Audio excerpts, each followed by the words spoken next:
Future hosted a forum Thursday on the gap between the middle class and the wealthy. Next, Senator Elizabeth Warren of Massachusetts delivers the keynote address. Her remarks are 30 minutes.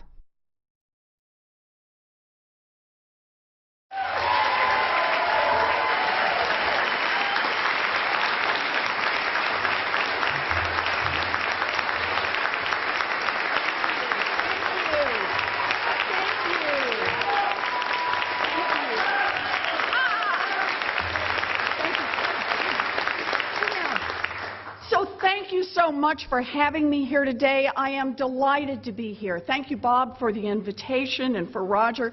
Thank you, Damon, for the introduction. I am glad that Rosie laughed in parts of the book. You know, Damon actually does make a good point. This is my 10th book. Books are part of how I fight. And this is a book that I tried to write to draw in more people, because our fight can't just be our talking to each other. We have got to draw more people into it. And so that's what it's about. It is a book written of gratitude, gratitude to my parents, who never had much, but who always believed their kids were going to do better than they did, and gratitude to an America that invested in kids like me.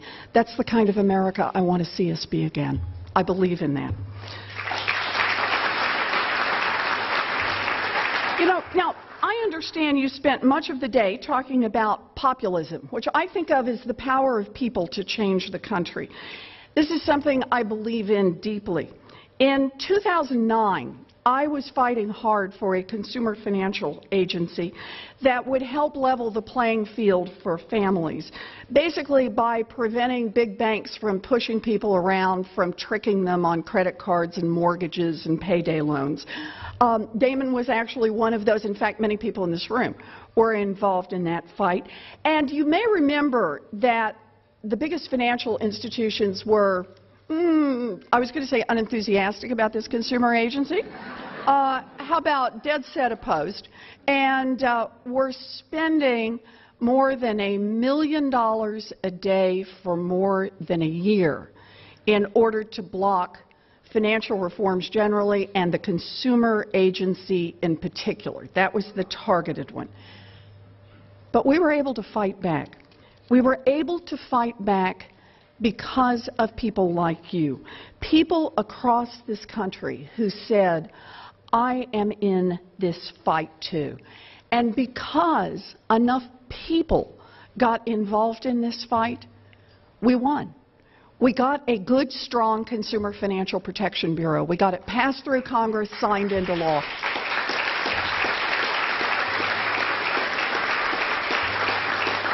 And you know, for any of you in the room who thought, gee, I never thought I'd be dorky enough to be applauding the creation of a government agency, let me just tell you just one little fact about that Consumer Financial Protection Bureau.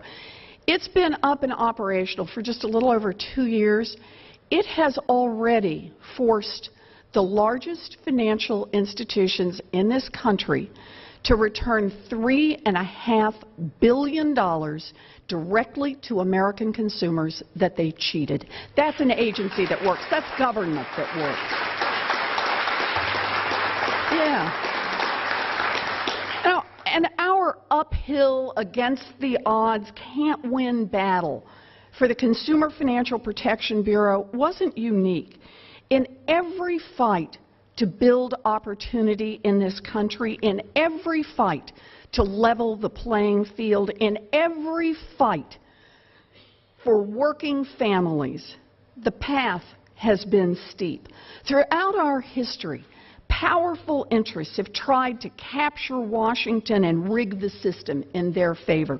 From tax policy to retirement security, the voices of hard-working people get drowned out by powerful industries and well-financed front groups. Those with the power to fight make sure that every rule tilts in their favor, and everyone else just gets left behind. Just look at the big banks. They cheated American families, crashed the economy, got bailed out, and now the 6 largest banks are 38% bigger than they were in 2008 when they were too big to fail. They still swagger through Washington, blocking reforms and pushing around agencies. A kid gets caught with a few ounces of pot and goes to jail. But a big bank breaks the law on laundering drug money or manipulating currency, and no one even gets arrested. The game is rigged, and it's not right.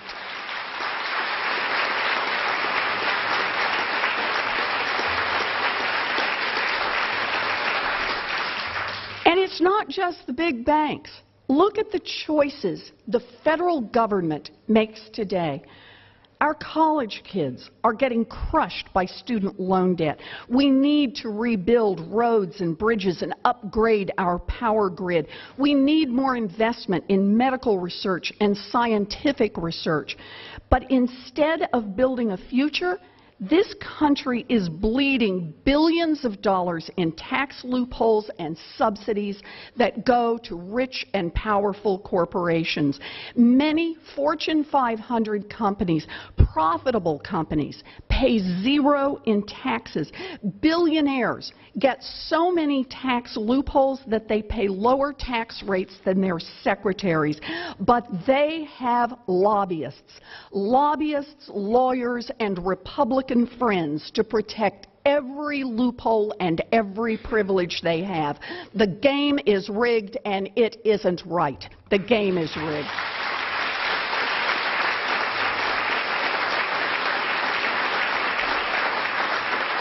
Or take a look at what happens with trade deals. Big corporations, God, for big corporations, trade agreement time must feel like Christmas morning. Well, think about it. They get special gifts they could never pass through Congress out in public. Because it's a trade deal, the negotiations are secret, and the big corporations can work behind closed doors. And we've seen what happens here at home when our trading partners around the world are allowed to ignore workers' rights and environmental rules. From what I hear, Wall Street, pharmaceuticals, telecom, big polluters, and outsourcers are all salivating at the chance to rig the upcoming trade deals in their favor. Now, why are trade deals secret? I've heard supporters of these deals actually explain that they have to be secret because if the American people knew what was in them, they would be opposed. Think about that. If real people, people whose jobs are at stake, small business owners who don't want to compete with overseas companies that dump waste in the river and hire workers for $1 a day, those people, people without armies of lobbyists, would be opposed. Well, I believe that if people across this country would be opposed to a trade deal, then that trade deal should not become law.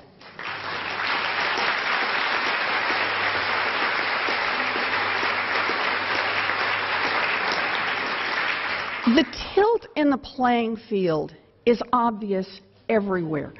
When conservatives talk about opportunity, they mean opportunities for the rich to get richer and for the powerful to get more powerful. They don't mean opportunities for a young person facing $100,000 in student loan debt to start a life, for someone out of work to get back on his feet, or for someone who worked hard all her life to retire with dignity. The game is rigged. The rich and the powerful have lobbyists. Lobbyists and lawyers and plenty of friends in Congress. Everyone else, not so much. Now, we can whine about it, we can whimper about it, or we can fight back. Me, I've decided I'm fighting back.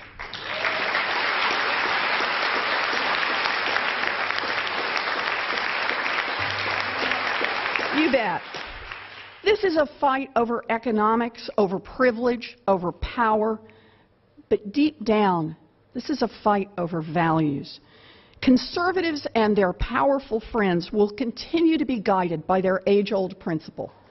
I got mine, the rest of you are on your own. But we're guided by principle too. It's a simple idea.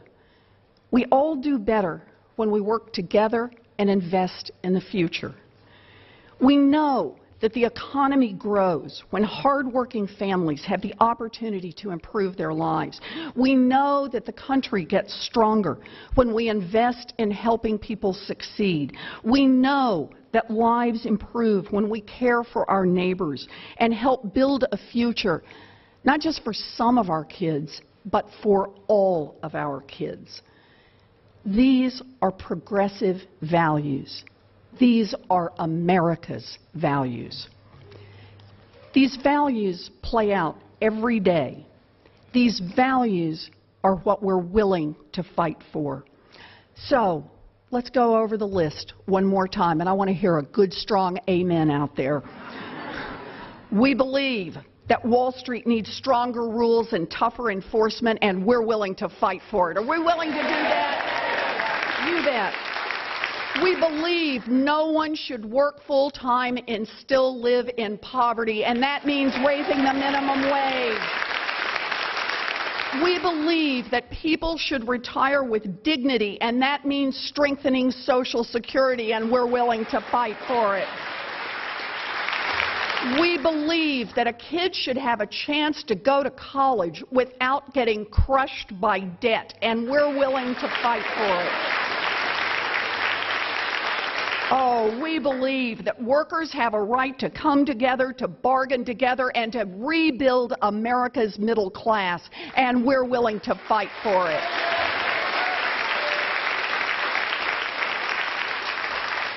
We believe, and I can't believe I have to be saying this in 2014, we believe in equal pay for equal work, and we're willing to fight for it.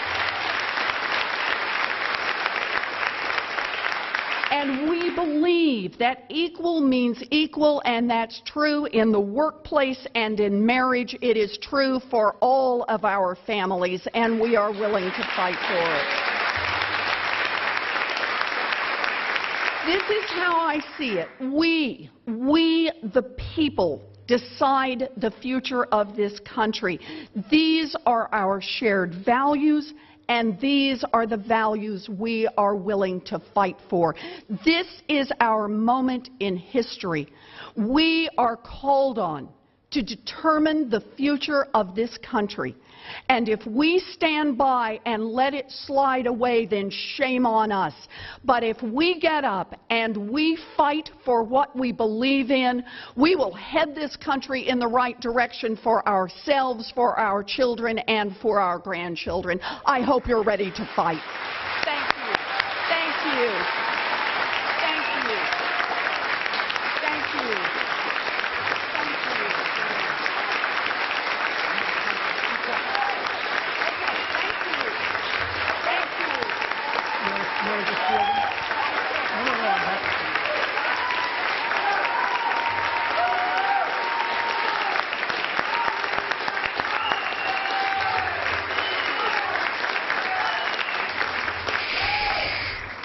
A couple questions.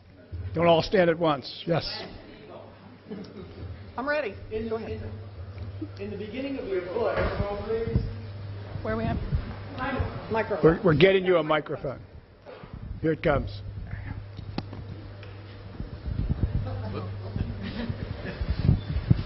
in the beginning of your book, you said you were urged to run for the Senate. You would lose, but the ideas that you wanted to talk about were important to be brought into the American people. Right. I think that your ideas and the ideas of Bernie Sanders continue to need to be brought to the American people, and you should join together to run in the Democratic primary.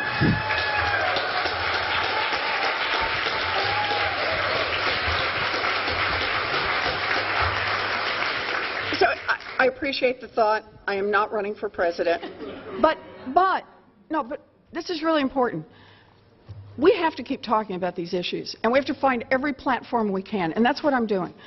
Right now in the United States Senate, we've got more than 30 co-sponsors on a bill to cut the cost of student loans for our college students.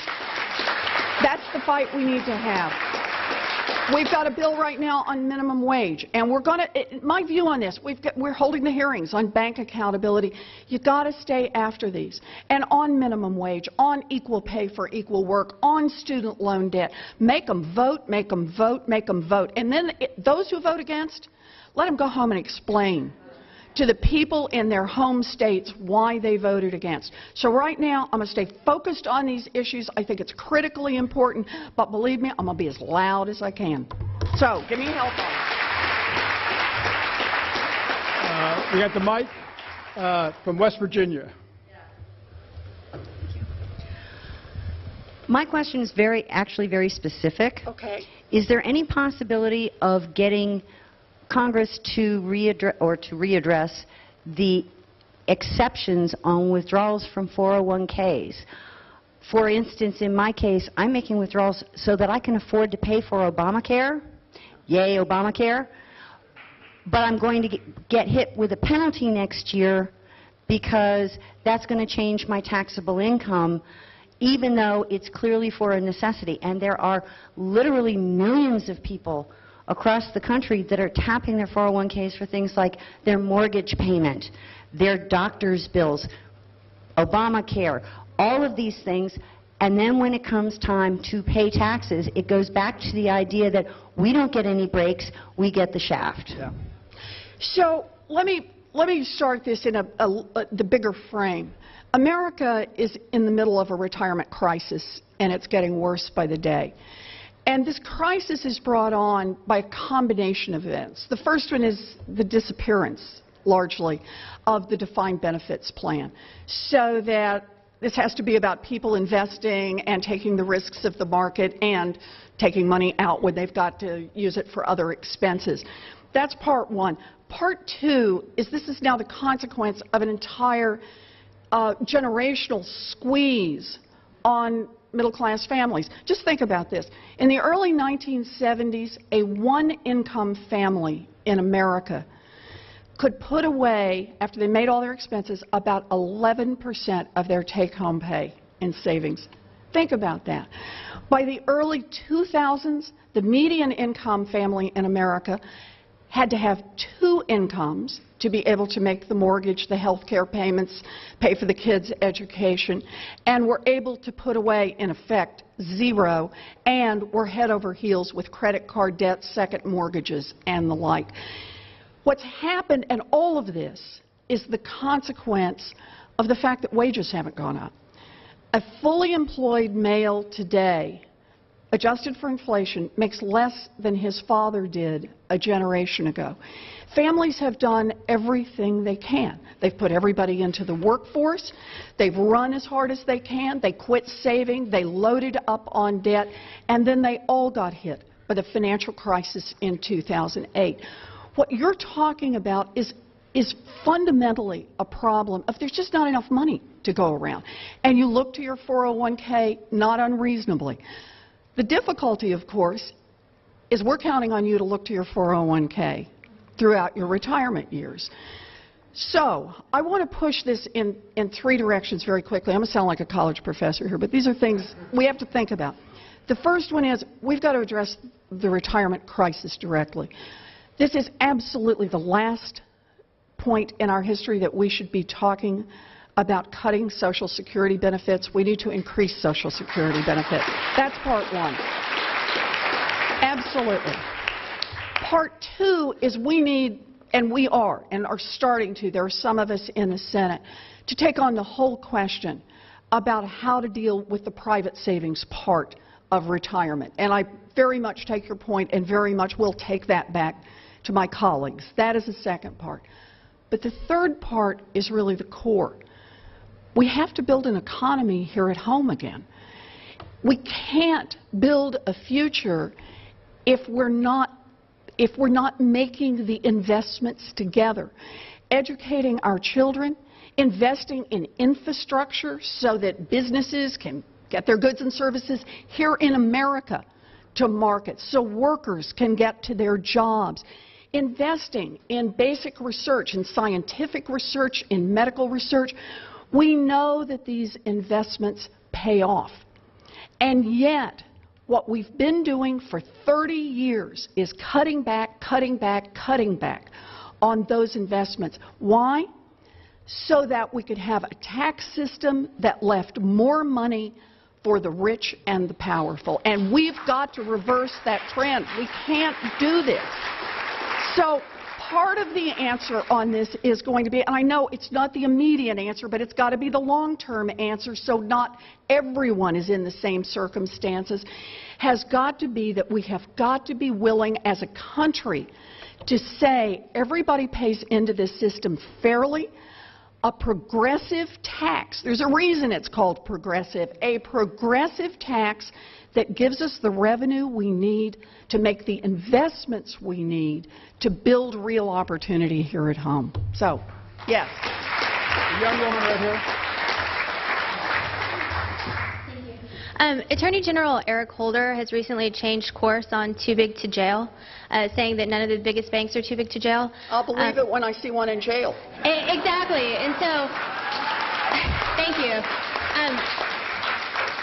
That effort has been directed at Credit Suisse for helping taxpayers to shelter their assets. But No, I'm sorry. I hate to interrupt the question. It is not to help taxpayers shelter their assets. It was to help people break the law. That's why they are in trouble, and we've got to call this out. I'm sorry. You're doing a great job. Thank you for the clarification. Sorry. But I guess my point is, I see this largely as a public relations move on the effort on the part of the Department of Justice. Do you think that this is just PR, or do you think that there's a real appetite to be going after American banks for real malfeasance? You know, this has been an enormous frustration for me, and that is the lack of accountability all the way through.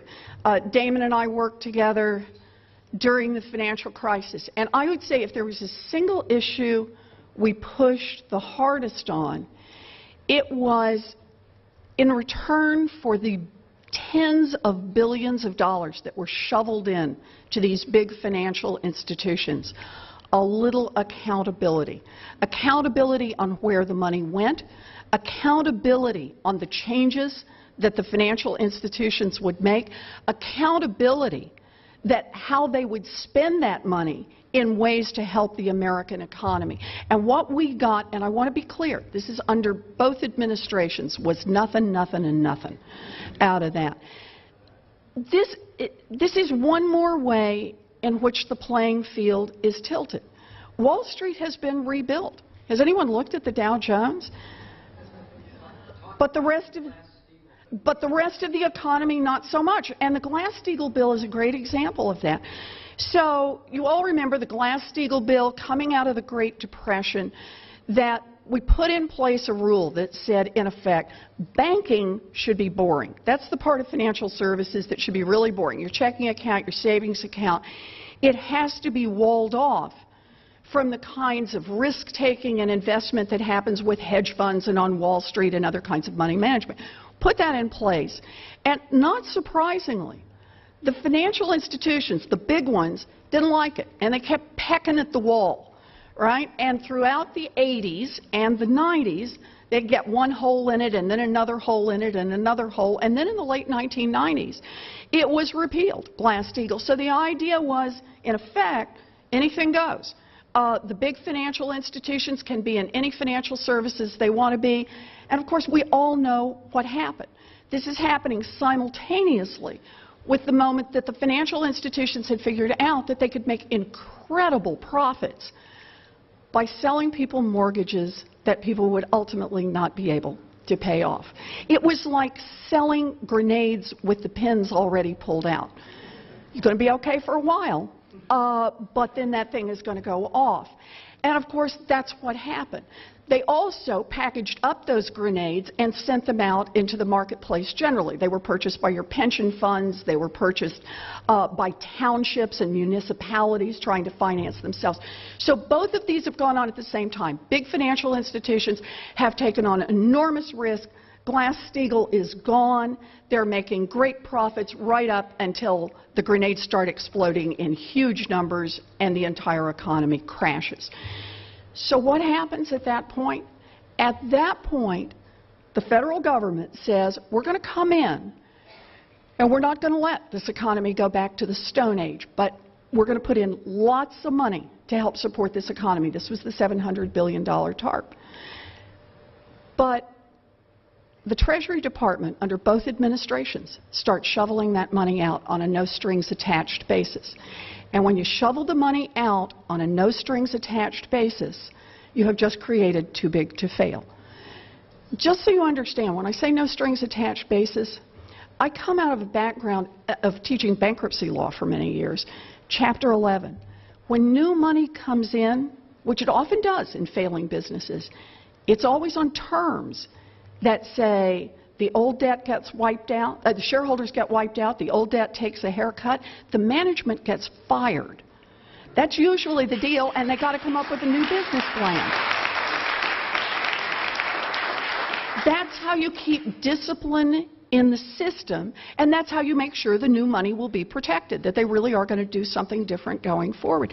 This did not happen with the big financial institutions. So right now, what we've got is I've got a bill pending in the United States Senate. My co-sponsor is John McCain and Maria Cantwell from Washington, Angus King, an independent from Maine. And we propose instituting a 21st century Glass-Steagall bill. I say, yep.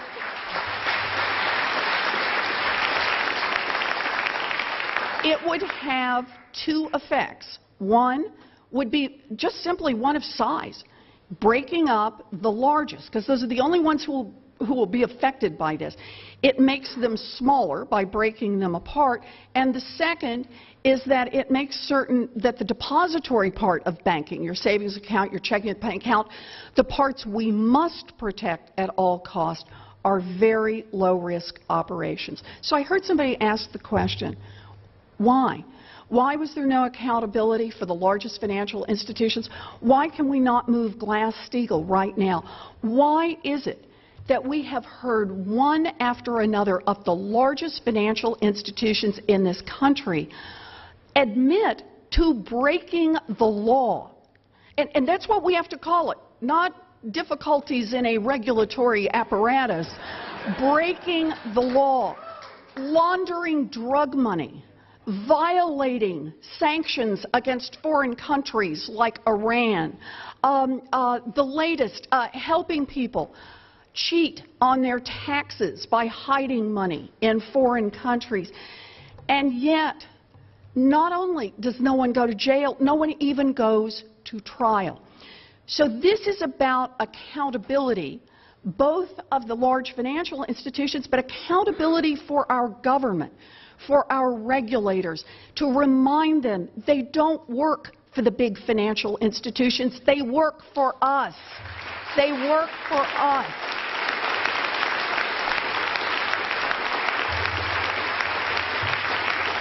You're going to make me quit. No, he's going to make me quit. But this really is the central point. Who does this country work for? That's the question in front of us right now. Does this country work for those who've already made it big? Does this country work for the biggest financial institutions who can still hire armies of lobbyists and do? Does this country work only for the billionaires and for the millionaires and for the Fortune 500? Or is this a country that works for everybody else? A country that makes the investments, that say, not only are we going to have a system where we get a chance to build something for the future, but that our kids and our grandkids are going to grow up in a world where every kid gets a fighting chance. That's what I'm working on. That's what I'm working on. Thank you. Elizabeth Warren, our champion, the Tribune of the 99%.